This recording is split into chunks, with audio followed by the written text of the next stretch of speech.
Mahirap.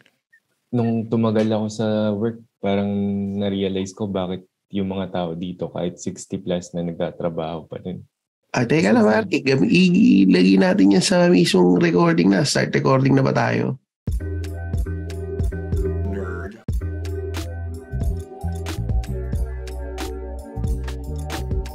Welcome to another edition of the 3040 Podcast with your host, Louie Lim and Tristan Ting. Yan, Louie. Anong ngayon? Anong balita sa atin ngayon? Anong bago sa iyo dyan? Wala, umuulan dito eh. May bagyo kami. May bagyo dyan? 3 days yata ang uulan. Paano sana ako eh. Papalinis ako ng sakyan eh. Kaso umuulan eh. Papaulanan mo na lang yung kotse mo. Yan ba tumudumi yung kotse? I mean, pagka hindi mo pinakarwash, dumudumi talaga ng madumi-madumi. Oo, may alikabok yun eh. Talaga? Dito kasi hindi ako nagpapakarwash, pare. Parang mga once a year. Alam na naming balasubas ka sa sakyan. Episode ano pa lang, alam na namin yun. Once a year lang nagpapakarwash. Hindi na nakakapagtaka. Dumudumi yung kotse ko. Ano naman? Tsaka malapit kasi kami sa dagat, kaya kailangan nililinis siya. Oo. Tangina, mano. Yung asin nung sa dagat. Kakalawangin kayo eh, no? Makakalawangin ba yung pag maasin, no? Nung nagbarko ako, ganun eh. Parang every 2 days may mga nagpipinta eh. Nagsiman ka ba? Ano lang, parang 2 weeks ako sa barko. Parang tawag dito? Feasibility study. Ano yun? Para gawing kung paanong i-automate yung mga sistema nila sa barko. May nagawa ka? Oo naman, meron. Sa nila, inventory ng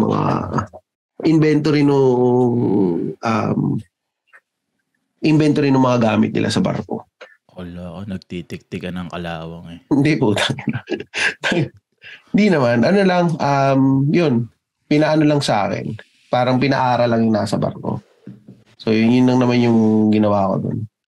Pero yun yung ano. Pero teka pare, may iba ako. Kasi may tayo eh. Actually dapat nga letter sender tong episode natin na to. Letter sender.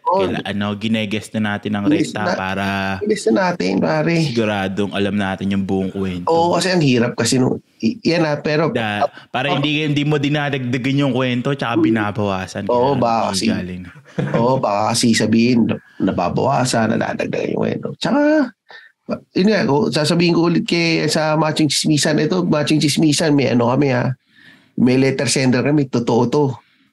Gines na namin para maniwala na kayo. Kaya may maniwala na totoo yung letter sender namin eh. Ito, totoo to. Pero ito, gines namin si Clydong. Listener namin to. Tsaka ang aming designer sa aming mga merch. Oo, designer din ng merch. Ang aming head designer. Head designer natin to. Hindi ako na-inform dun Dito namin inaano si Clyde ang aming head designer. Yung t-shirt na 3040, yung nirelease namin recently na t-shirt, siya yung nag-design yan. Yun yung Tsaka yung merch na lalabas din, siya rin ang nag-design nun. Siya rin ba nag-design nun? Oo. Lupit niya ni Clydong talaga. Kaya nga siya ang ating head designer. Head designer talaga. Na ngayon lang niya nalaman Ako actually ngayon ko lang nalaman. Ako rin ngayon din nalaman. Ngayon ko lang na-realize eh. Ngayon ko lang din nalaman. Ngayon ko lang naisip. Sabi ko, siya nag-decide. Maganda on the spot mo na para hindi na makatanggi. Hindi makatanggi. Lagi namang ganun eh. Wala na akong choice eh. Pero anong balita dyan sa iyo, Clydong? Ang balot na balot ka. Ayos lang, all good. -5 ngayon dito eh. Tapos madilim pa. 7 o'clock na eh. 7 o'clock. Sa mga nakikinig sa Spotify or sa Apple Podcast. Si Clydong taga UK.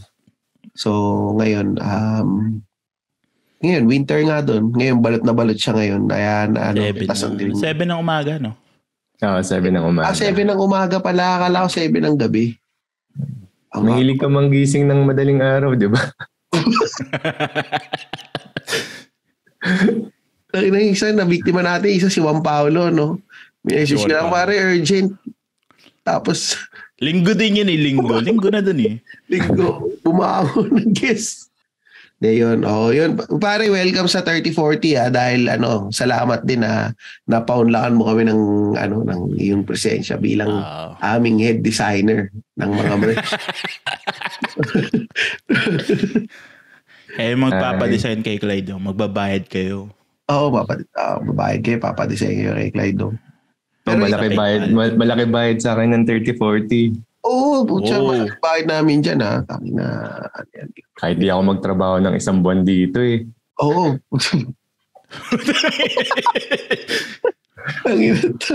Mga isang araw lang. Per ora. Pero ay dyan Clyde. So yun, pero hindi, naisipan namin na si Clyde kasi syempre gusto namin pagkwentuhan yung ano ba yung mga experiences niya dito sa sa UK. Sa UK. Or sa Europe. Saka, para mapatutuhanan yung mga sinasabi kong matabang pagkain dyan. Kasi maniwala kay Louie, baka kasi medyo biased, alam mo na, hindi kasi siya taga dun eh. So, di ba matabang pagkain dyan, Clyde? Yung asin lasang actually, yung lamesa ng mga karamihan dito, merong salt and pepper. Ikaw na mismo maglalagay. Pero bakit nga? Ba't nga kaya matabang? Panlasa nila talaga. Ganun din siya gutuhan eh. Niloko mo ako. Oo nga, sa gutuhan may ganun eh. Kahit maalat eh. Ikaw na magtitimpla. Pero ganun dito eh. Puro matatabang talaga mga pagkain nila eh. Ano yung normal, kunyari sa iyo, speaking of pagkain kasi, ano yung normal na araw-araw na ulam dyan? Kunyari hindi ka Pilipino. First of all, hindi naman sila makanin. So, more on sila. Tinapay, patatas, oo.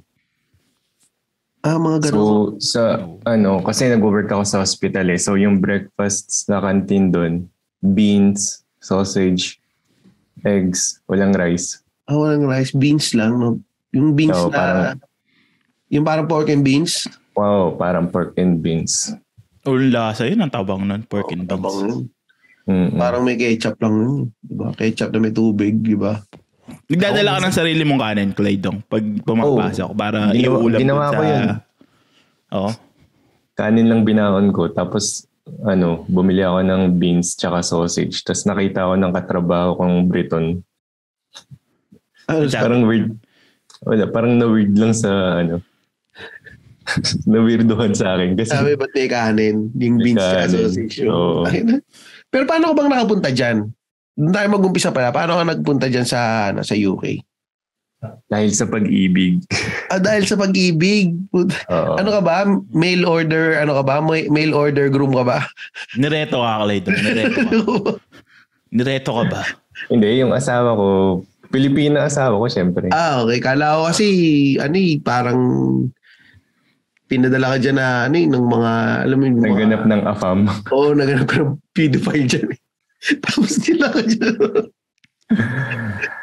Hindi, galing ako ng Middle East. Tapos yung asawa ko, nurse, nag-apply siya papunta dito. So last November, dumating siya dito. Sumunod kami ng end of January. Nurse, yung asawa mo galing Middle East din papunta dyan? Oo.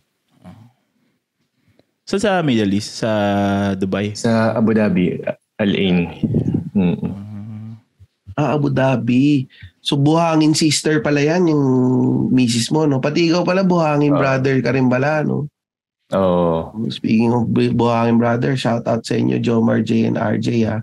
Pero gaano katagal yung naging proseso coming from Middle East? Actually, putol-putol kasi yan eh. Kasi need niya mag-exam. Tapos may interview pa. So nung time na yun, ginagawa namin yung baby namin nung time na yun. Habang nag-i-exam? Habang ini-interview. Habang ini-interview siya. Kaya pala ang bilis eh. Hindi, pero nung nangyari ba, kayo? Wala pa kayong anak nung lumipat kayo sa UK? Diyan na siya nanganak? Or... Hindi, sa Middle East siya nanganak. So dinala ko yung baby namin 4 months. Nanganak mo na siya Nauna sa siya. Middle East. Tapos, bumunta na siya ng UK. Tapos naiwan kayo ng baby. Tapos sumunod na lang kayo ng baby. Okay. So, tapos yun nga, fast forward, nakarating na kayo dyan sa UK. Yun. So, nakarating kami. Since dalawa lang kami, kailangan nang titingin sa baby. So, ako yung bantay. Ang nangyari, ilang months ako walang work. Parang 6 months ata. Then, naganap. Hindi siya masarap kasi depressing din eh. Kasi lalaki. Tapos parang gusto mo ikaw yung mag-provide. Then, hindi ka makapag-provide. But nahirapan ka bang maghanap ng trabaho pagdating mo dyan? Mahirap kasi una, yung schedule niya, kailangan, pag off siya, dun lang ako makakapasok. Kasi 12 hours yung shift niya eh. Tapos 3 days, no? Depende sa rotation na magiging schedule niya. Tapos then, yung, alam ko yung pag sa nurse dyan, 3 days, pero hindi siya, yung pare-pareho. Minsan, depende kung saan kanila ilalagay na schedule. Minsan nights, minsan long day. Rotation yung shift rotation nila. Ba? Ayun ngayon, may trabaho ka na. Nakahanap ako ng work sa sa hospital din. Ang work ko is porter, tsaka recently nag-training ako para maging basurero. May training yung basurero sa halos lahat ng work dito, napansin ko, kahit wala kang experience kasi may training lahat eh. Ano bang background mo, Klaydong, na Background ko, graduate ako ng nursing. Then nag-work ako sa call center. Then pagdating ng Middle East, naging graphic designer ako tsaka food photographer.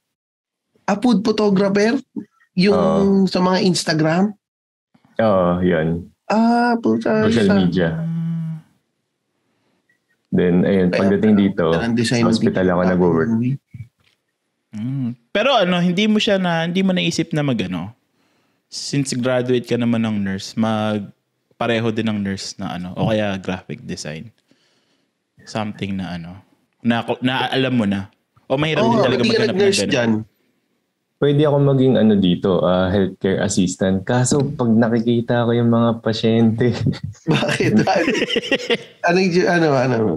Matindi.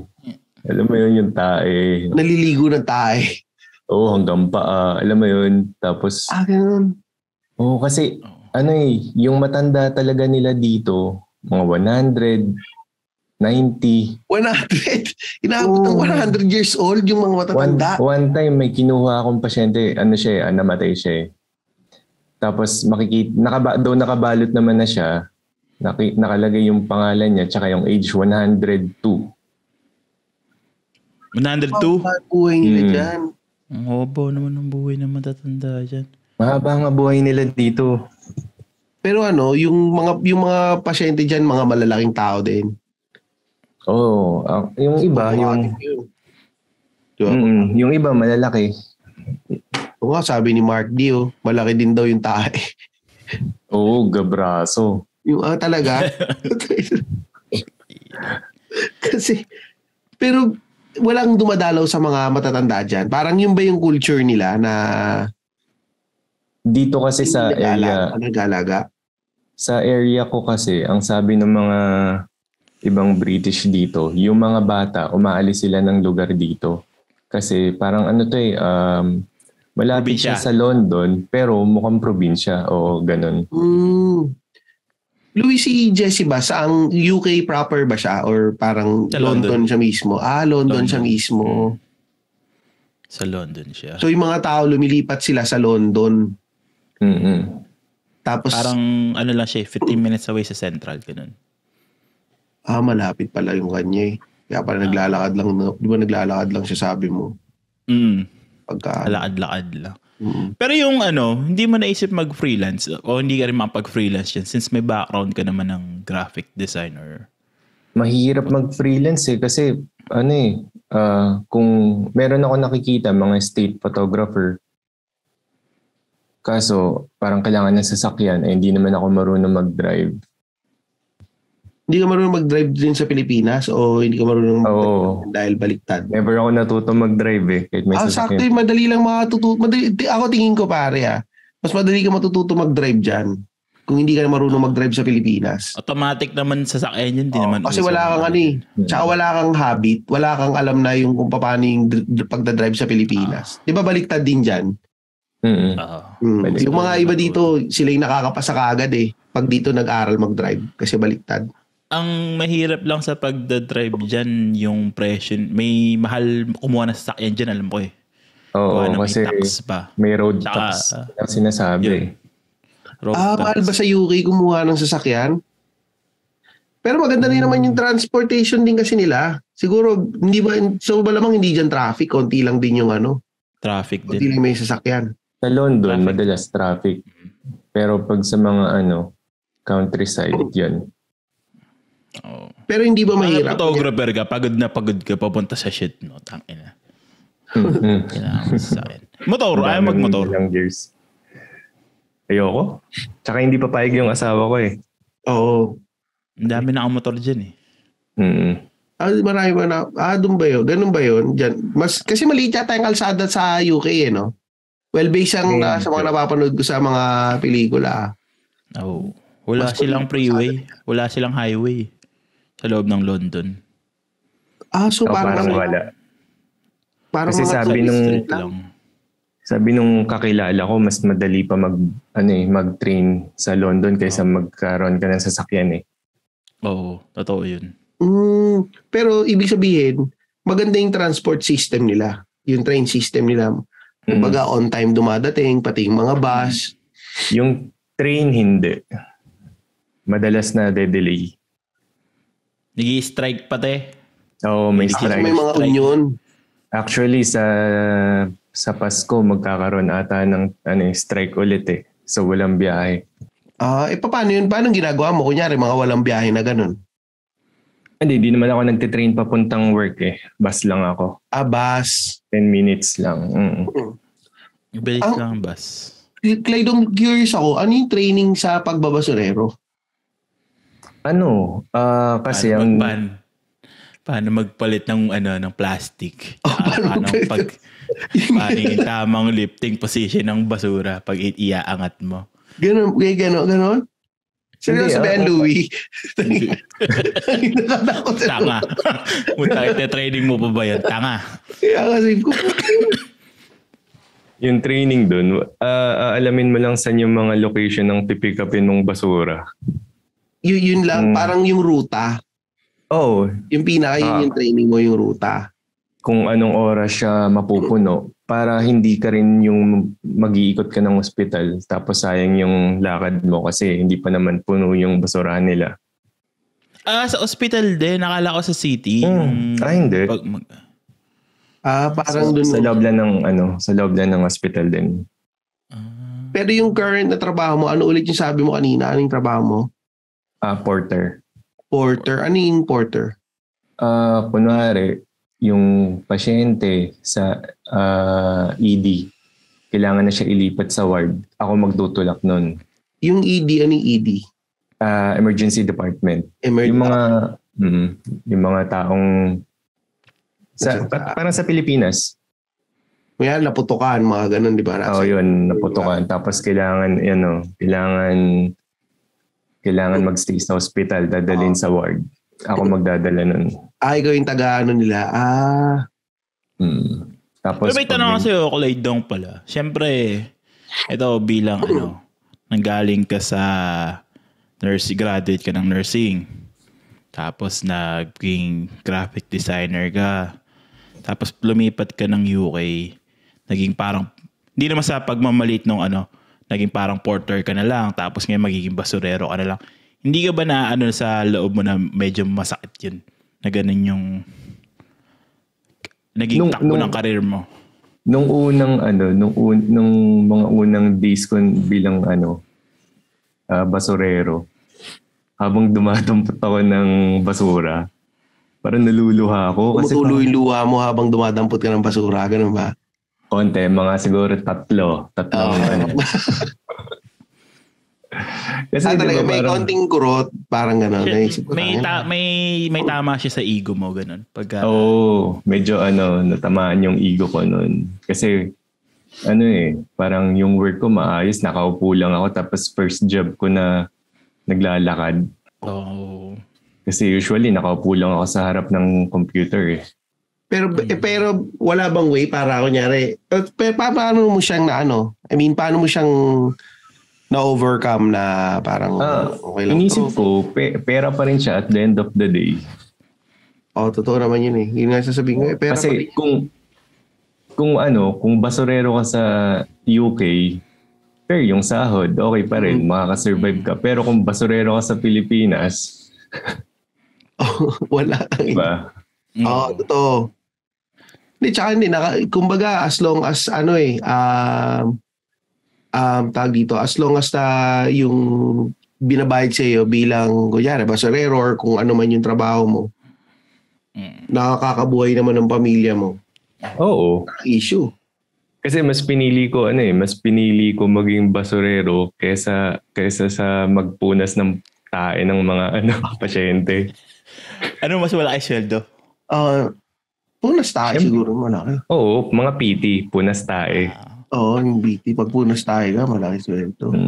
Pero hindi naman hindi rin malaki yung difference eh. Kasi ang nakakapagod agad makipag-usap eh. May pagka-introvert kasi ako eh. So parang nauubos agad yung battery kung makipag-usap sa mga pasyente. Sa mga pasyente. Sila pa naman yung mga puti, ano sila, yung makwento. Sabik sa kausap lagi na lang, lalo na pag matatanda. Sabik sa kausap. Kasi karamihan sa matatanda dito mag-isa lang sa bahay.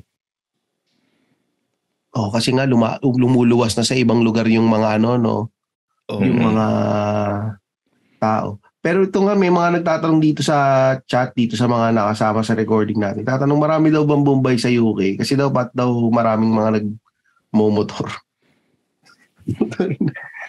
Ang tanong to.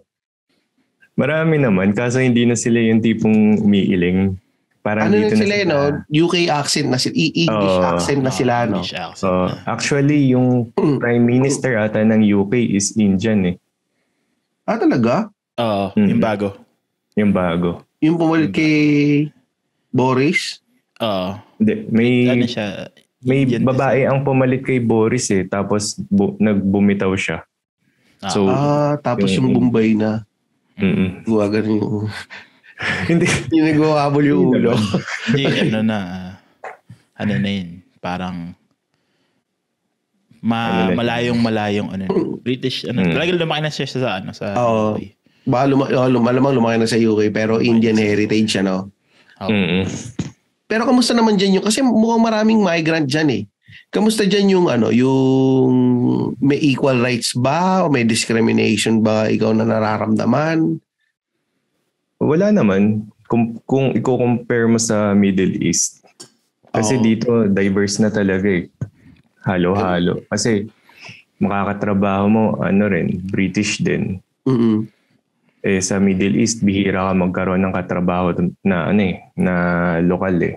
Na yung taga doon talaga. So dito, halo-halo. Yung ugali nila, kanya-kanya pa din. Parang kumbaga, kung ang Pilipino madalas mga chismosa, sila rin ganun. Sarcastic. Chismoso din.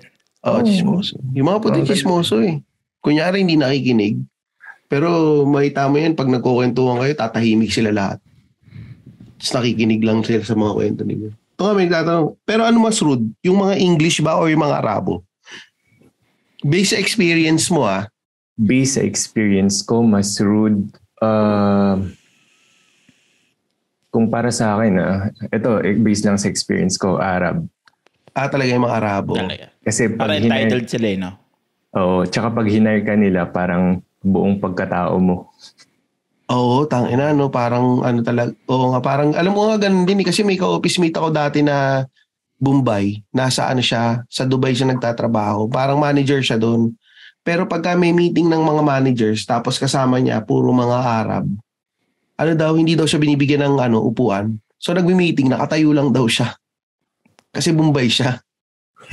Parang ganun. Parang wala kang karapatang umupo na kaya namin kasi mas angat kami sa'yo eh. Arabo kami, ikaw Bombay ka. Parang may pagkaganon daw eh. Yung nila. Pero anong ngayon? Anong lagay mo ngayon dyan, Clayton, as a whole? As a whole, okay Masaya naman. Masaya ka ba na lumipat kayo dyan or nahirapan ka pa rin? Mas struggle. Mas struggle kaysa ano? Oo. Though dito, totoo yung work-life balance. Pero, anong gagawin mo pag wala kang work? I mean, pag naka-off ka sa work. Tulog. Yun nga. Tatanong kasi, so anong ginagawa mo pag naka-off ka sa work? Bukod sa nag-aalaga ng bata, nakikinig ako ng 30-40 podcast. Tag-ina. Gago. Ayos ba? Ayun, maganda yan. Kaya ikaw ang aming head designer. Kaya ka nga bigla ka na-promote. Head designer ka bigla. Hindi, pero yun nga eh. Kasi parang sa akin, naisip ko, since dito kasi marami ding mga Briton, feeling ko medyo similar yung kung paano yung environment dito, tsaka dyan sa parang kung paano yung kultura rin dyan. Parang mas lang yata dito eh, yung mga Brito na nandito, mas siguro mas ano bang masasabi? Parang mas cowboy lang yata eh. Yung pagdating dito, mas formal yata yung mga nandyan kasi. Oo, makaluma mga tao dito eh. Yun, pero makaluma sila. Hindi sila masyadong mga bahay tsaka building yun mga mukhang luma. Hindi uso dyan yung may kulay no? Oo. Bricks lang bale. Parang ganun ba, Louie? Parang bricks, oo. Oo, parang bricks lang. Tapos bihira kang makakita ng bahay na matingkad yung kulay. Parang sa Pilipinas o kaya dito. Yung laging kulay nila, yung neutral. Kaya parang nakaka-depress lalo siyang, yung lugar eh. Tapos lagi po. Mataas ang depression rate dito eh.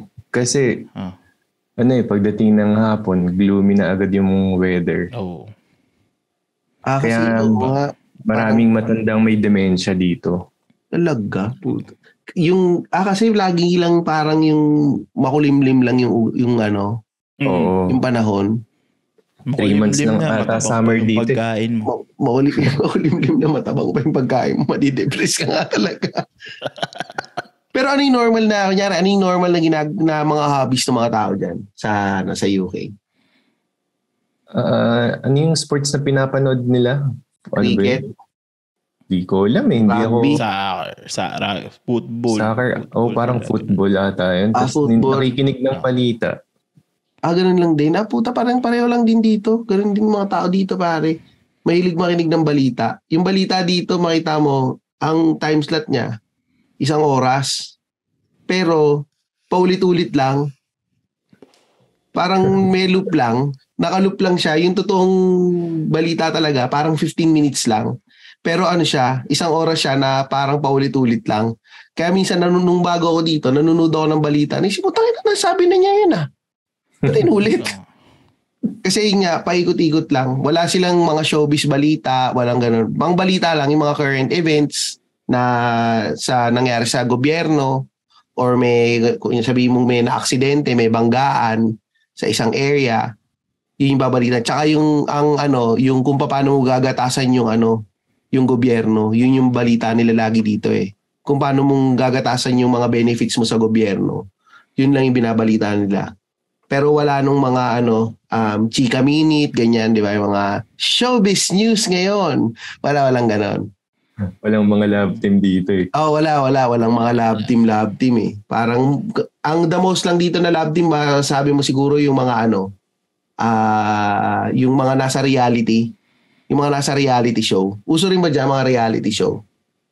Hindi ako masyadong familiar sa mga pinapanood nila kasi hindi ako kasi pag manonood ka ng TV nila dito, meron silang cable na tawag nila is TV license.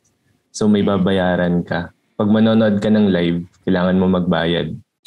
Ganun. Wag na. Dyan. So pwede ka pa rin manood ng TV pero hindi live. Oo, ayan, may TV ako dyan. Binigay lang sa akin.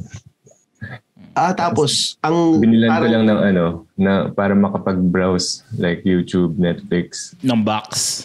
Oo. Lagyan mo lang ng box. So walang live TV kung hindi ka bibili nung TV license. Parang subscription ata siya eh. Parang cable. Parang cable. Parang cable. Ganun. Wala nung normal TV antenna. May antenna siya pero may wire pa rin na pag kinabit mo, siguro ganun. Yung antenna siya, kapag nakasagap siya ng live, nanood ka, kailangan mo mag-subscribe. Magbabayad ka. Okay, gets. Pero ibabalik ko lang doon sa kanina. Sabi mo kailangan kayo mag-stagger yung schedule niyo ng asawa mo para maalagaan yung anak mo. Hindi ba hindi mo naisip idali na lang sa daycare para makapag full-time kayo pareho?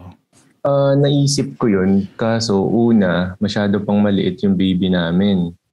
Then, yung sa daycare kasi, mahal siya per hour. So parang doon lang rin mapupunta yung sahod. So, isa na lang sa amin mag-alaga. At least namomonitor pa namin yung paglaki niya. Kasi lagi naming iniisip, nakaka-survive pa naman kami kahit sakto lang. Yung paglaki ng anak namin, hindi na mauulit yan eh. Yun yung thinking namin mag-asawa. Though hindi naman lahat pare-parehas. Yun mahirap pag nasa ibang bansa tapos wala kang masyadong kilala. Hindi gaya sa Pilipinas pwede mo siyang iwan sa lolo't lola habang nagtatrabaho kayo. Sa Dubai ba ganun din? May kakilala kayo or kayo lang din mag-asawa nung nandun kayo? Sa Abu Dhabi?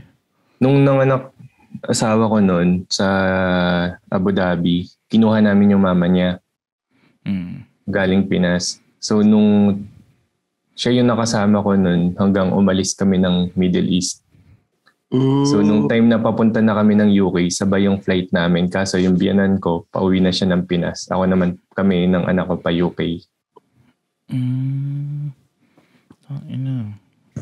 Pero sa Middle East, di ba pwede ka rin mag-hire ng yaya? Pwede basta yun, may pera ka eh. Kaya naman ka. Diyan hindi, no? Parang kailangan mahal lang. Yung mga nani, no? Basta may pera ka din. Basta may pera ka din. Basta may pera ka rin. Pero mas malaki yung pera. Ibig sabihin, mas mahal. Depende sa nani. May sexy bang nani dyan? Meron, siguro. Meron yan. Nagtingin ka na. Magkano rate nila like to? Hindi, sa hospital ako nagtitingin. Pwede mag-alaga ng bata to.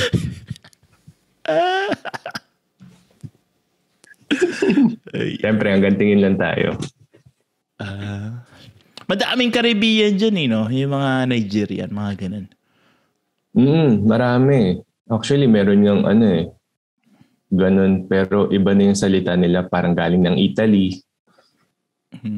Iba't ibang lugar din rin yung pinanggalingan nila. So parang iba na rin yung mga salita. Pero mga Pilipino, may mga kakilala ka ng mga Pinoy dyan? O na mataas na yung ihe? Oo, marami. Marami. Paanong mataas na yung ihi nila? Easy na masyadong namamansin. Talaga? Oo, unlike sa Middle East, kapag may nakita kang Pilipino doon, sabihin mo lang, kabayan, apir, ganyan, kumusta, saan ka sa Pinas? Dito, napansin ko, kahit Pilipino, yung iba, hindi naman lahat yung iba lang, parang the way paano ka tingnan, parang paano kaya nakarating ng UK to dito? Mga ganun yung tinginan eh. Kaya tatanungin ka, iba kasi, ako, based sa experience ko, tatanungin ka anong visa yung meron ka eh. Oo, tinatanong yun. Tinatanong kami dito eh. Anong visa meron ka? Parang ganon. Pagka tatanong kung kunyari, ang nagtanong sa iyo student, tapos tinanong ka, anong visa mo? Sabi mo, working, ganyan. Yung iba sasabihin, wag na yung sumama dyan, working visa. Working visa yan. Gaganon, yung parang humihirit na ganon. O kaya, uy, PR yan. Ganyan. Tapos may iba naman, tatanungin ka. Pag tinanong mo, Pilipino ka? Sabihin niya, hindi na kasi ako Pilipino eh. Australian citizen na kasi ako eh. Tinatanggi. Ganun yung mga sagot. May mga nakausap akong ganun dati. Kasi tinanong ko, kasi mukha talagang Pilipino yung ate eh. Tinanong ko, yun nga, kung Pilipino siya. Sabi niya, kasi ano na ako eh, Australian citizen na ako, blah, blah, blah. Sabi ko, okay. Sige. Di wow.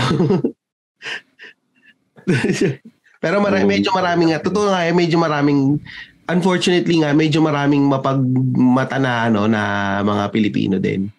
Hindi naman lahat. May mga naging kaibigan naman ako dito na okay eh.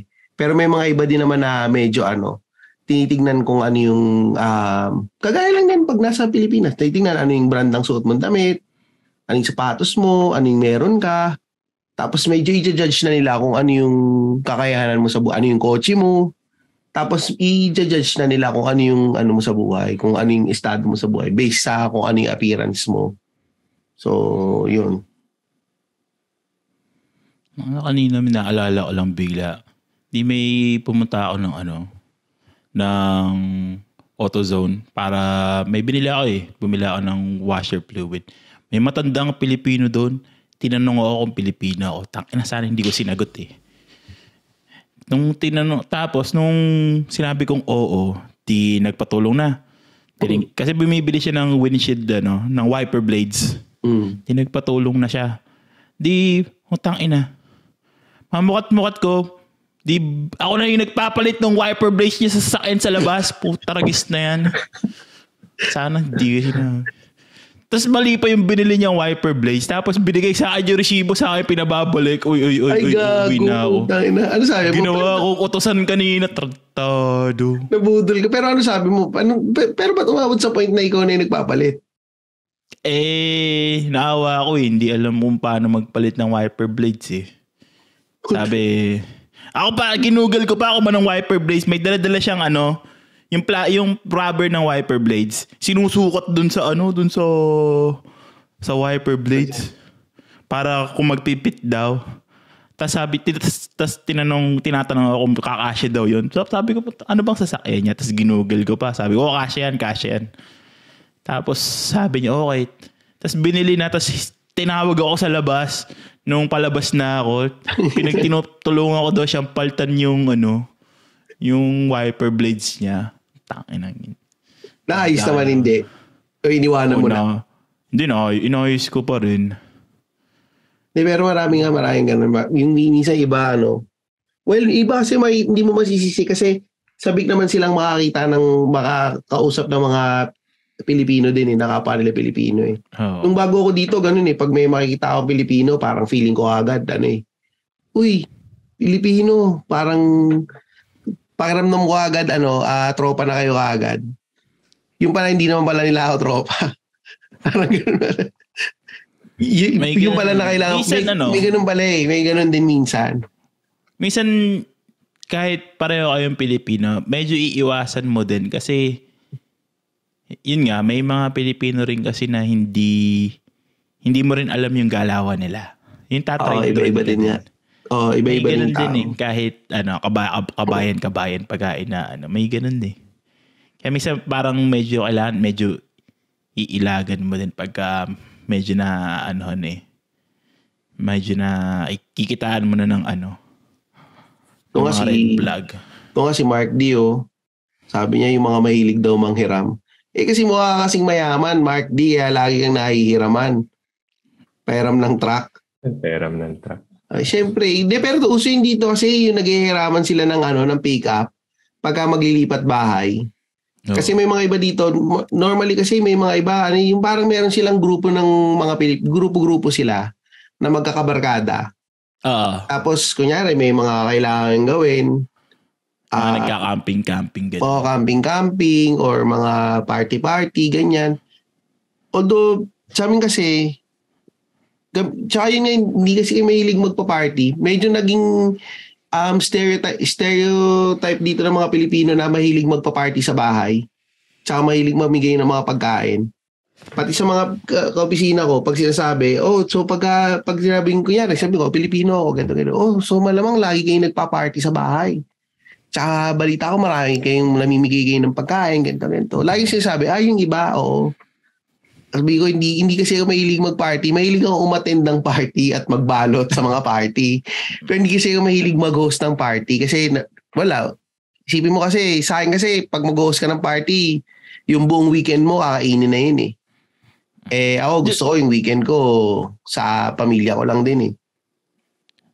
Pero dyan ba, Claydong, anong typical na stereotype sa mga Pilipino dyan? Pag may nakakasalamuha ibang lahi, ganun.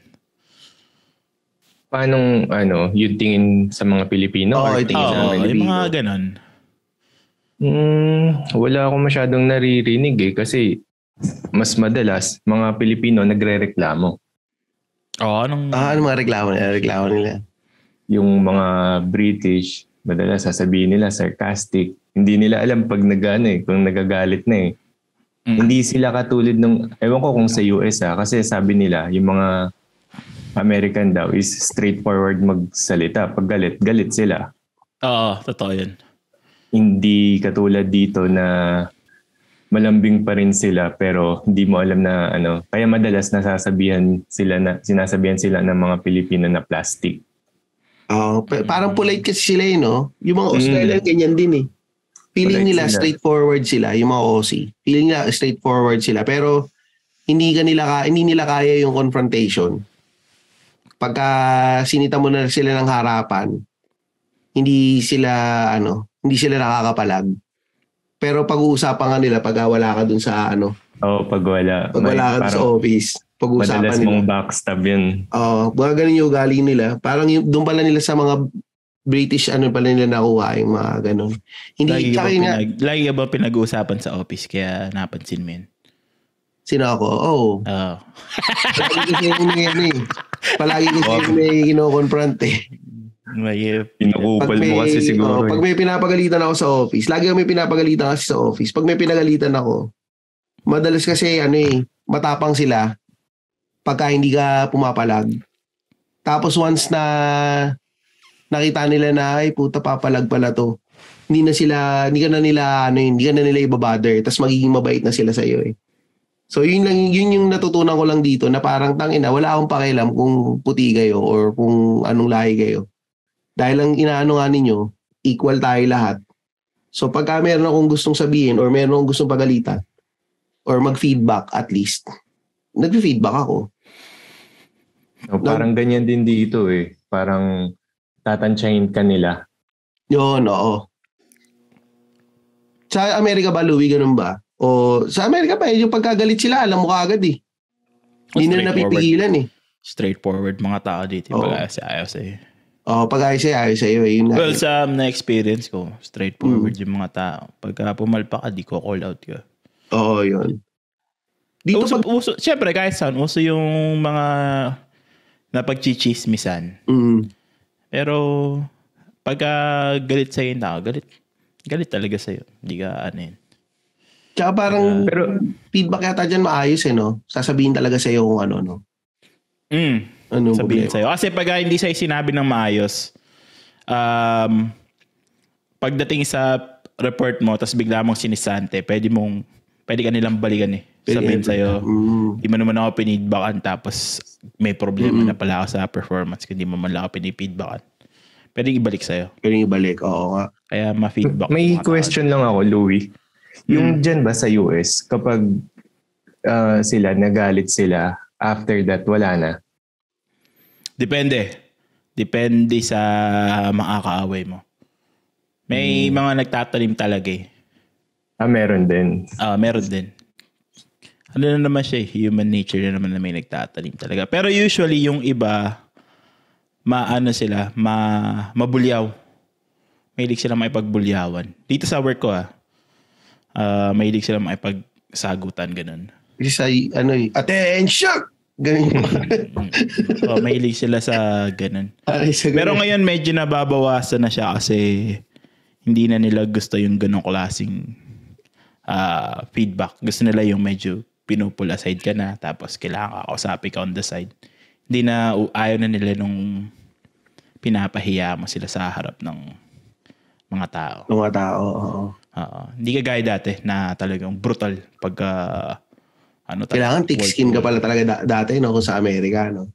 Oo. Hindi ka masyadong balat sibuyas. Medyo na siya. Mas soft, kumbaga. Pagdating sa Pero hindi ko lang masyadong alam pag sa labas talaga. Kasi syempre military yung inanuhan ko eh. Pero pag ang alam ko kasi yung sa Amerika, kasi yung pagka nagalit sila pagdating kunyari yung sa trabaho, yung dun lang yun, they will keep it sa professional side lang. Pero nothing personal dun sa naging issue nila sa'yo. Parang dito may kasi, ganun. Parang may dito ganun. Yata kasi sa UK or dito sa Australia minsan, pag may nakitaan ka ng hindi maganda sa'yo sa trabaho, they will take it against your, sa buong pagkatao mo eh. Parang ganun yung, sa akin parang ganun yung dating dito eh. May sa amin nakakatrabaho ko na pangit silang sa trabaho, pero paglabas ng ng trabaho, okay naman sila. May ganun eh. May ganun. Pero kahit saan naman yung tingin ko, kahit sa Pilipinas pa yan, may ganun din eh. Nature na kasi ng tao yun eh. Pangit ka trabaho pero okay ka banding, no? Oo, may ganun eh. Kahit saan ka naman magpunta, hindi lang sa Amerika, sa Europe, sa Australia. Sa lahat naman eh. Lahat ng tatrabahoan. Matingin ko ganun, may ganun talaga. Hindi siya unique. Kumbaga. Totoo. Agree naman ako dyan. Totoo naman yun, human nature din nga na may din. Ako na-experience ko sa Middle East, pag nagalit sila, yung mga ibang lahi, after nun, wala na. Kakalimutan na rin nila. So parang malayo sila sa mga Pilipino doon na nagtatanim ng galit. Kasi pag Pilipino kasi, medyo din naman kasi, emotional kasi tayo na kultura. Saka lagi tayo, gusto natin nagbibuild tayo ng relationship pagdating sa trabaho, sa kahit saan. Na minsan lalo na kunyari napunta ka sa ibang bansa, maninibago kayo na parang karamihan doon, walang pakisama system. Trabaho. Mahilig tayo mag-network eh. Yun. Ma-network tayo mga Pilipino. Mahilig tayo. Kakilala. Gusto kasi natin yung may kakilala tsaka may hook up. Oo, padrino. Mahilig tayo sa ganun eh. Padrino system. Yun. Totoo yun. Maano tayo yun sa ganun. Tapos pagka napagalitan ng padrino mo, medyo ma-hurt ka. Tapos ikaw na rin, take against mo na rin yun doon sa nag-feedback sa'yo. May ugali kasi tayo yung Pilipino na na pag tropa kayo sa trabaho, pag pinagalitan ka, parang tangina tropa tayo, ba't mo pinagagalitan? Mahirap tayong mag-identify between being professional tsaka personal relationship dun sa katrabaho mo. May ganun tayo. Yun yung nagustuhan ko dito, na parang hindi mo kailangan maging kaibigan lahat ng ka-team mo. Na parang basta tayo, trabaho tayo, pag nagbigay ako ng mga facts sa'yo na ito yung ginagawa mo, fact-based lahat yan. Or pagka pinuri ko yung isang tao, hindi ako sasabihin na, paborito mo kasi yan eh. Kasi sa Pilipinas kasi na-experience ko yan na parang meron kang binigyan ng isang task dahil alam mo, skilled siya. Sasabihin ng lahat ng mga tao, putya kasi tropa yan eh. Kasi favorite niya kasi yan eh. Dito kasi, pag nagbigay ako ng task sa isang tao, walang nagsasabi na favorite. Kasi alam nila na expected nila na dahil yun dun sa fair judgment mo, hindi dahil tropa kayo, hindi dahil lumalabas kayo. Parang may ganon. Sa Pilipinas kasi makita lang nila na isang beses mo kasabay nag-lunch yung tao, tapos nabigyan mo na-promote mo or nabigyan mo ng certain break. Kasama sa team building. Kasama mo sa team building. Sabihin na kagad, tangin na favorite niya yan. Favorite niya ni boss. May ganun, may ganung style. Yun yung mga... Ito pala Claydong, na? Takan na ako sa Santa na pupunta. Ano ba ang iyong letter send sa amin ay dudulong? Ngayon ko lang naalala. Meron ba? Dito si Tristan meron. Hindi, kasi hindi, sabi ko nga kay Clydong, lang magkukwentuhan lang tayo eh. Alin ba? Yung last time na sinabi ko. Yung last na kwentuhan natin dapat kasi Clydong eh. Diba sabi ko, i-topic natin sa 30-40. Alin ba doon? Yung dilema mo na dyan sa UK. Oo, mahirap. Kaya nga nagbabala kami umalis kasi nakikita ko na kahit gaano kami katagal dito, parang mahirap makasurvive ng sakto lang. Kasi yung asawa ko, breadwinner sa family nila. Then ako, minsan, bihira nga lang ako makatulong sa amin eh. So parang yung kikitain namin, naisip ko kahit mag full-time ako, hindi siya magiging sapat kasi may anak pa kami. Mm-hmm. Kaya naisip namin, lilipat ulit kami ng bansa. Pero bago pa lang kayo dyan eh, baka hindi mo ba naiisip na, syempre nag-uumpisa pa lang kayo eh. Yun nga, nag-uumpisa pa lang kami pero knowing na yung buong sahod ng parang 90% ng sahod ng asawa ko sa bills lang tsaka sa rent na pupunta. Ganun siya. Habang kahit tumagal pa. Gano'n katagal na ba? Sorry. Pero yung sinabi mo breadwinner yung asawa mo sa kanila. Breadwinner siya, may pinapaaral pa siya yung wala naman. Nagbibigay lang ng allowance sa parents niya. Sa parents na lang niya talaga yung binibigay allowance. May kapatid siya? Mga ganun. Meron naman. Pero may sariling pamilya na kasi. Pero may sariling pamilya na rin yung may sariling pamilya ka na rin eh. Hindi ko naman masisisi. Tsaka hindi rin ako hindi ako magde-demand ng ganun. Sa bagay kasi yan eh. It comes with a package. Kumbaga, parang nagpakasal kayo, ito yung expectations, ito yung nagigits ko naman yun kasi yun din yung sa case ko eh, na bago kami nag-asawa ng misis ko, sinabi ko na hindi ko pwedeng kalimutan yung pamilya ko na magbibigay pa din ako eh. Kasi kung ako man din, kung tutulong ako sa pamilya ko, parang ayoko yung kikwestiyonin. Oo, totoo yan, totoo. Nag-agree naman din kayo doon. So, same yun. Pero, yun nga, kasi sa amin kasi nung nag-umpisa din kami, ganun din eh. Wala kaming net na itatabi. Nung pagdating namin dito sa Australia, ako lang din yung nagtatrabaho. Kasi nga, same ng issue mo.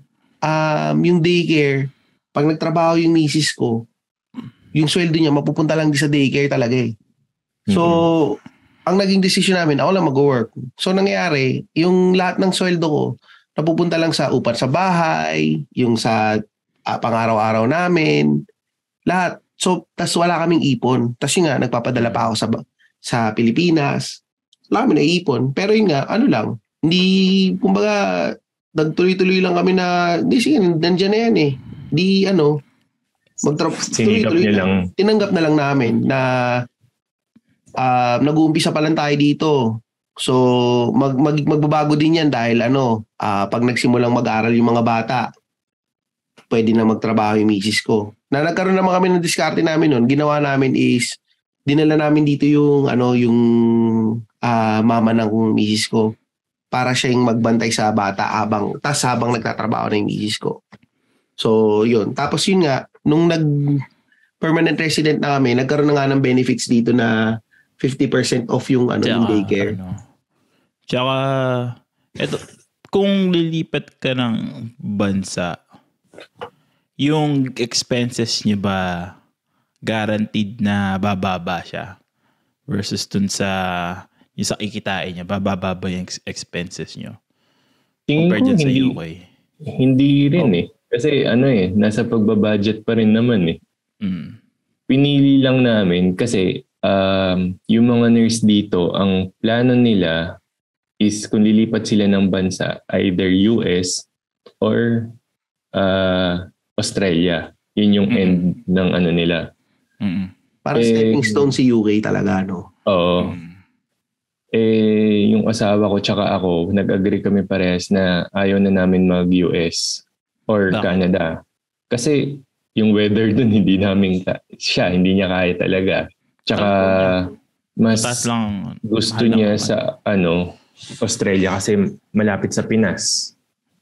Madaling umuwi. Kung kailangan mo umuwi, mabilis lang. Oo nga, tama. Kasi gusto niya gusto niya kapag nag-retire siya sa Pinas pa rin. Talaga? Pinas pa din? Ako kahit saan Kung nasa na lang siya. Sabi ko kung nasan ka, doon ako. Pero yung dati misis ko, ganun din sabi sa akin pag magre-retire daw kami, gusto niya sa Pilipinas. Ang binigay ko lang na option sa kanya, sabi ko, paano yun? Siyempre yung mga anak natin dito na lumaki sa Australia. Oo. So yung mga anak ko, hindi mo masyadong makikita kung magre-retire na tayo sa Pilipinas. Yung mga anak natin nandito sa Australia, siyempre hindi yan sasama sa atin. So tuwing gusto mong makita yung mga apo natin, pupunta tayo ng wala tayong magiging masyadong connection sa mga apo natin kasi nag-retire tayo sa Pilipinas So hindi natin makakasama masyado yung mga anak natin, hindi natin sila masyadong mabibisita. Yun yung naging yun yung naging conversation starter namin nung tungkol sa retirement. So tas biglang naisip niya, ayoko na pala mag-retire sa Pilipinas.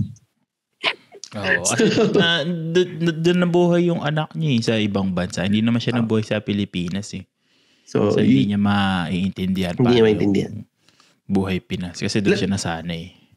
Pero Claydong, tatanong ko pala, yung ba yung anak mo, lalaki o babae? Babae. Babae pala. Tatanong ko sa sana, nagpatuli na ba yung anak mo Wala kang kwenta mo, kaibigan, hindi mo alam kung babae o lalaki. Ako alam kong babae. Kasi yun pa si yung problema. Tapos kukunin mo pa natin head designer. Hindi mo alam. Head designer nga pala natin to. Kailangan alam ko yung background niya. So yun. Pero yun nga, pero ngayon ba naglalakad na ng papeles yung misis mo? Pero wait pala, gano'ng katagal na ba kayo dyan sa UK? 1 year, mag-1 year pa lang. Mag-1 year. Pero may kontrata yun, di ba? 3 years yung contract niya sa NHS. Magbe-break siya NHS ng contract. Diba? NHS meron. Kasi plano pa lang naman yung sa amin, so hindi pa namin alam kung gaano yung katagal siya mapaprocess. Pwedeng katagalan magbago yung isip namin kung kayanin naman dito. Kung try siyang gusto niyang tumaas yung posisyon niya sa ospital or mas malaking ospital na na lilipatan para mas mataas sweldo. Ayaw niya magkaroon ng posisyon kasi ayaw niyang magkaroon ng dagdag trabaho. I mean, gusto niya kasi pag labas niya ng work, wala na siyang iisipin. Di mas malaking ospital na pupuntahan, ganun. Yun, pwede. Yun yung isang option.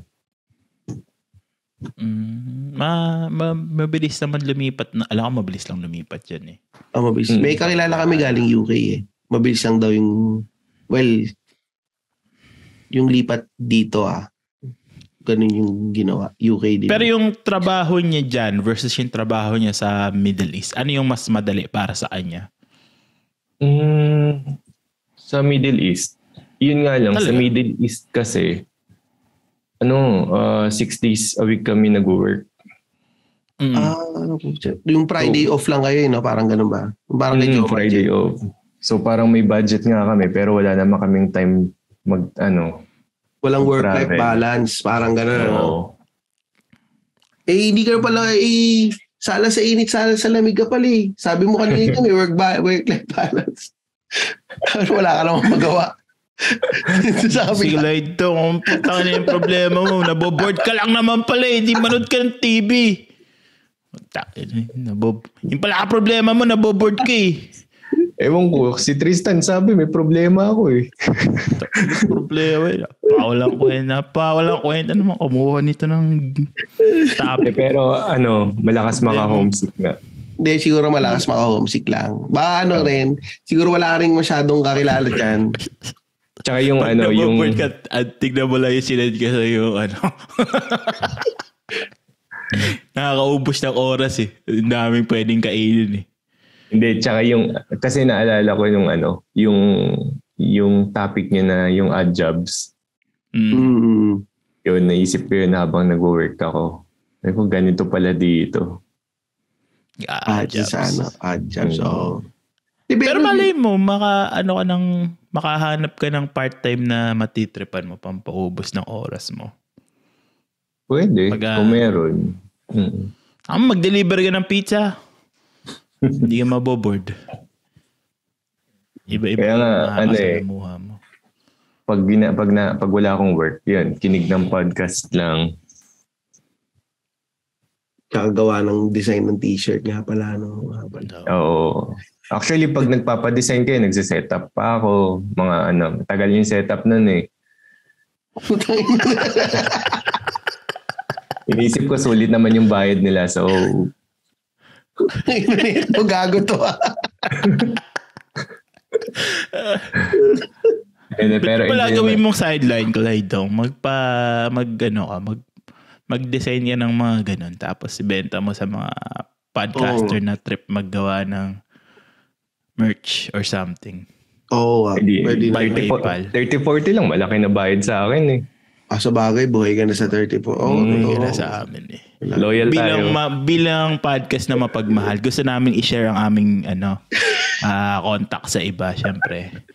Sa Machong Chismisan, alam mo, naghahanap ng bagong design ng t-shirt yan sila. Machong Chismisan. Malay mo, may makapag-deal ka dito kay Ingo. Magpa-design sa'yo. Set up ka na ng PayPal mo. Oo, tama. Si Buhangin Brothers, gagawa nga daw sila ng t-shirt eh. Meron na rin. Gagawa. Sabi ni Jomar J gagawa daw sila ng t-shirt eh. Malay mo, mapag-sideline ka sa PNA para mag-design ng t-shirt para sa mga podcast nila doon. Pero meron ang sideline. Pero yun yung nakita ko maganda sa yung pag namumuhay ka sa ibang bansa Claydo nga, yung kahit ano ba yung trabaho mo, hindi ka mamalitin ng mga ibang tao. Totoo yan. Alam mo yun, yung parang meron ka pa rin, kahit nasabihin mong, sige fine, basurero ako, nag-Uber ako, or ganito ako. Hindi yun kawalan sa sa pagkatao mo. Na madalas, na nagiging natin yun eh. Parang minsan nagiging natin yun sa Pilipinas eh. Minsan nararamdaman din natin yun na parang, yung ego ko, ganito. Pero hindi naman eh. Tayo lang nakakaramdam nun eh. Yung mga tanga sa paligid natin, hindi naman nila, they don't mind na basurero ka or Uber driver ka or anything. Hindi, they will still look at you na na tao ka pa din, hindi ka nila mamatayin. Ang kapwa lang nang mamatay dito, yung it's either sarili natin or yung kapwa natin Pilipino eh. Trabaho pa din. Trabaho lang. Yeah. Pero yun nga, speaking of ng mamata, syempre may mga tropa ka tatanungin, anong trabaho mo dyan, ganyan? Anong reaction nila? Pagka, Wala, sinasabi ko na. Nararamdaman mo ba yung nila? Syempre mararamdaman mo yun pag may silang reaction na minumura mo na lang sila pagka ganun. Pag sinasabi ko na yung work ko, sana nangangolekta ako ng basura dito. Parang they don't mind din kasi kaibigan ko talaga sila eh. Yun maganda sa kaibigan. Kasi kung mangmamata sila, wala rin naman akong pake kasi at the end of the day, hindi naman sila magpapakain sa pamilya ko eh. Tama. Totoo yun. Tsaka kahit na sabihin mong manager sila or kung ano man, pag kung minata ka man, mas maganda pa rin yung buhay mo sa UK kaysa sa buhay nila eh. Umsi ka nga lang. Hindi naman sa pagmamayabang, pero yung... Hindi ba, totoo naman yun eh. Yun naman yun talaga. Totoo. Kasi sa akin may mga ganyan dati. Pagka tinatanong anong trabaho mo, sabihin ko, support ako. Bagong babanat lagi. Sa akin, hindi ka na manager. Sabihin ko, hindi. Okay lang ba? Hindi ka manager? Sabihin ko, okay lang. Tapos sasabihin ko, napag-iwanan nyo na kasi ko eh. Yun yung sasabihin ko. Sabihin ko, napag-iwanan na kasi talaga ako eh. Yun lang sabihin ko para lang maging masaya sila. Hindi ka na gumagawa ng masama eh. Kasi yun na lang yung pwede kong ibigay sa kanila na maging masaya sila sa sa miserable ng mga buhay dahil may oras sila para tanungin pa kung ano yung ginagawa ko eh. At may pakialam pa sila kung ano yung ginagawa ko eh. So sabihin ko, oo nga eh, napag-iwanan niyo na talaga ako. Ang galing-galing niyo talaga. So yun na lang. Tapos sabihin ko lang na gano'n, ganito. So tapos na yung usapan. Tapos ako, sa sarili ko, alam ko lang na parang okay naman ako eh kasi yun nga, ako yung pamilya ko yung nagbe-benefit sa trabaho ko dito eh. Tapos yung kino-compare mo yung sahod mo sa sahod nila, no? At Tapos pag tingin sa sahod mo, kaya sahod mo na ngayon, okay, sasabihin ko lang, grabe, laki na pala ang sahod mo. Pag tinanong ako kung magkano yung sa akin, sabihin ko, hindi, lang ako, ganito lang, grabe, so kami, sobrang hirap na hirap kami sa buhay. Laging ganun lang lagi, paparamdam mo lang, the best talaga sila. Ganun lang talaga. Doon sila masaya eh. Kasi hindi mo nakakausapin. Yung lang na Pero yun nga, yung nabanggit mo pala kanina, since nga sabi mo, naisip nyo Canada. Marami nga na tungkol dyan sa mga Canada, yun nga, kagaya nga ng... Sabi nga nila, hindi sila pupunta doon, in-eclipse ka nila eh. Yun nga, pero sabi nga yan, hindi sila pupunta sa Canada. Pero yun nga, may mga iba na gustong pumunta ng Canada, meron kaming contact para dyan. Siyempre si BA Consulting, si Dodong B, na pwede kayong tulungan. Sa mga nakikinig lang na nagbabalak mag-Canada, nandito sa link nitong description ng podcast, yung link kung paano mako-contact si Dodong B. Siya yung tumutulong sa mga ibang naging listeners namin na magpunta ng Canada para mag-process ng papeles. So yun yung Yun. Meron pa ba tayo si shoutout, Louie? Wala ba tayo si shoutout ngayon? Wala tayo siya shoutout. Nisip ko parang sabihan ako na isi-shoutout ko siya eh. Pero nakalimutan ko na kung sino siya eh. Pero kung sino ka man, shoutout sa'yo. Ay, meron ba ipopromote, Claydong? Promote? Wala naman. Kasi social, mga ganun. Yung Instagram ko, hindi ako masyadong active gumawa ng artwork ngayon eh. Pag may nagre-request lang, walang time eh. Kasi, pag off ako, may pasok si Missy, so ako mag-aalaga ng baby namin. Pero yun pala, idadagdag ko pala dyan, yung pag-aalaga ng anak, kagaya nga yung sabi ni Mark D sa chat eh, na nga daw na parang wake up call yun yung pag-alaga ng anak, yung pagpunta mo sa abroad. Ang take ko kasi dyan, blessed tayo eh na tayo nag-aalaga sa mga anak natin. Mm-mm. Instead na kunyari, nandun tayo sa Pilipinas, pwede nga mag-hire ng yaya eh. Hindi mo nakikilala yung anak mo, lumalaki yung anak mo, hindi mo nakikilala kasi puro palaki ng yaya. Tapos yung anak mo, iba na pala yung salita. Panganay ko nga, salita, Bisaya na eh. Yung naintindihan nung una eh. Kasi syempre lagi ako nasa work eh. Nasa work. Nung pagdating dito, kami nagpapalakit sa mga bata, alam mo kung ano yung mas nakikilala mo sila, mas nagbe-benefit yung mga bata sa'yo. So, yun yung ko lang din. Yun yung mas importante sa amin eh. Yung paglaki ng anak namin. Totoo yan. Yun yung din. Malaking bagay yun compared sa yung may posisyon ka or manager ka. Kasi ako, lagi kong iniisip, yung pera nandyan lang yun basta masipag ka eh. Madali lang itain yan. Hindi ko lang talaga matake magpunas ng tae. Parang doble ng sweldo mo i-offer sa'yo. Depende sa tae. Unas mo, may mais pa, no? May mais. Hindi ko kaya mo pula sa tayo. Meron, kikwento ko lang one time. May kukunin akong pasyente dapat sa ward. Nakaupo lang siya. Tapos sabi ko, we're going to transfer you in another room. Tapos pagtayo niya, may nalaglag. Tumaan siya.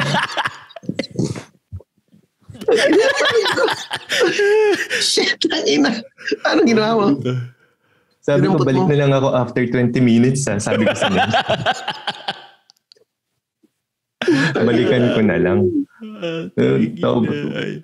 Ano yun, paupo na siya sa wheelchair nun para ililipat ko na. Tapos pagkabalik ko, nagpupunas pa rin yung PT. Housekeeper. Yung PT nagpupunas pa rin. Tapos yung sahig nilalampas. Nanigri niya takay. Magpunas ng tayo. Pero yun nga, since leader ka, Claydong, meron ka bang yung trade, namin, yung pang closing natin, meron ka bang gustong ipakyo? Si Tristan. Pakyo Tristan. hindi ako na-inform na guest ako dito. Ganun talaga kasi dito, di ba sabi ko kasi nung kachat kita ng isang araw, sabi ko, yung kwento mo, natin yan, i-topic natin yan, sasabihan kita pagka Sabi mo lang maganda i-topic yan, hindi mo naman sinabi ngayon. Bigla ako kasing naisip, nga pala, may sinabi ko magandang i-topic yung kay Claydong. Pero ayun, salamat sa invite. Yan. Louie. Parang ang bilis na 1 year na. 1 year na ba talaga? Pare, 30-40, 1 year na. Kaya sa yung 1 year, mabilis lang. Pati ikaw, 1 year dyan sa pag yung susunod na year mo pa rin dyan sa UK, mabilis lang ulit yan. Pag naka-adjust na yung... Feeling ko pag nag-start na mag-school yung anak mo, mas mabilis na sa inyo. Gagaan yung... Gagaan kayo. Ilang months na ba yung anak mo? Ilang taon na ba yung anak mo? 1 year pa lang eh. 1 year. Konti na lang. Meron bang 4 years na 4 years na. 4 years na. May 4 years ka pa mag-iintay. Ang tindi. Pero okay lang. Enjoy naman. Enjoy. Masaya naman yan. Hindi, tsaka yan mo lang. Make the most out of it na rin na ganyan. Kaya papuntahin mo yung biyanan mo dyan. Siya yung pag-alagain mo. Ba? Ayaw. Hindi naman sa ayoko. Parang gusto ko lang yung matutunan ng bata is yung galing sa amin. Oo. Kaka-British accent na yung anak mo. Ilang years. Oo. Tatama naman yun yung Tapos pauwiin mo pag-aartistahin mo sa Pilipinas, no?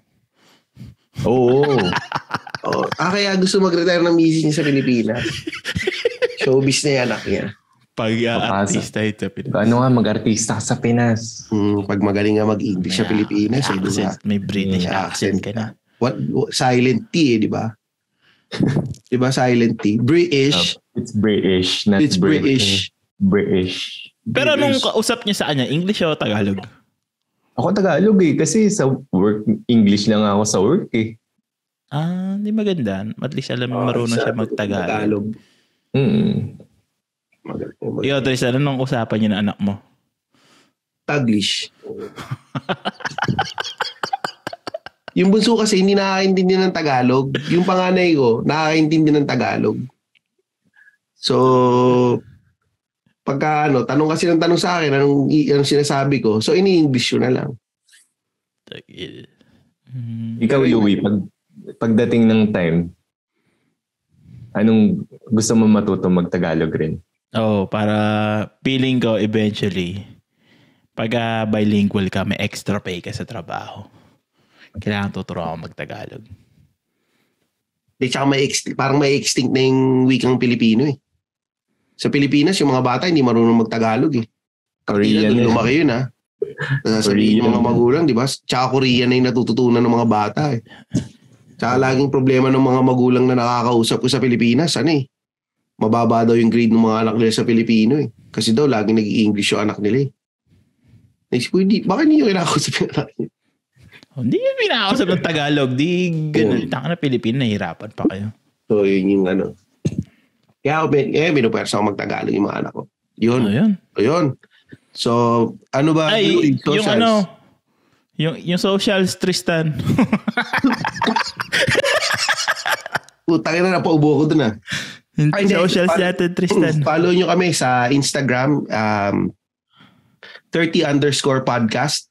30_40 podcast sa Instagram yan, and sa Facebook may Facebook page kami, nagpo-post kami doon ng kung ano-ano Facebook.com/30 na word 3040 words yun. Tsaka meron din kaming TikTok. So nagpo-post ka pa ba sa TikTok? Nagpo-post ako sa TikTok pare. Kada episode natin may post ako na mga clips sa TikTok natin. So ang TikTok natin is 30.40.podcast sa TikTok. Follow nyo rin kami doon. Follow nyo kami sa social kasi mahirap maghalongkat ng guest pagka mahina yung following sa social. Oo, para yun nga. Malaking bagay sa amin yung may followers sa social. Oo, kasi pag nag-message kami, makikita ilan ba yung followers natin. Makita. Kahit yung troll account nyo, ilagay nyo basta meron lang okay lang yun. Makikita, mag-message kami. Huwag nyo lang kaming gagaguhin, please. Mag-message kami, tapos makikita ang followers namin, 3 lang. Wala, hindi kami sasagutin. So, yung yung Instagram ni Claydong. Oo. Yung sa IG niya. Siyempre, follow niyo rin. Baka kung gusto niyo magpa-design, maganda mag-design to siya, nag-design t-shirt namin. Ang IG niya is ang Artsymo. ANGARTSYMO. Lalagay ko rin yung link niyan dun sa episode description na to. Para makita niyo rin. May picture ka ba mag-picture ka sa IG mo para makita yung malahiman. Diba? Para nakikita naman nila na yung himan mo. Diba? Gusto niyong magpagawa ng mga projects kay Claydong. Oo, magagawa rin yan si Claydong. So, yun lang. Sa tamang halaga. Oo, sa tamang halaga. Out. Sa tamang halaga. Oh. Siyempre, isipin nyo, nag-aalaga ng anak, aabalahin nyo para magpagawa. Siyempre, kailangan bibigyan ng extra para sa kanyang Sabi nga niya, mahirap mag-setup ng kanyang art studio. Pipress lang niya yung power button ng laptop niya. Napakahirap. Mahirap mag-set. Mahirap magtabi ng lamesa. Yun lang.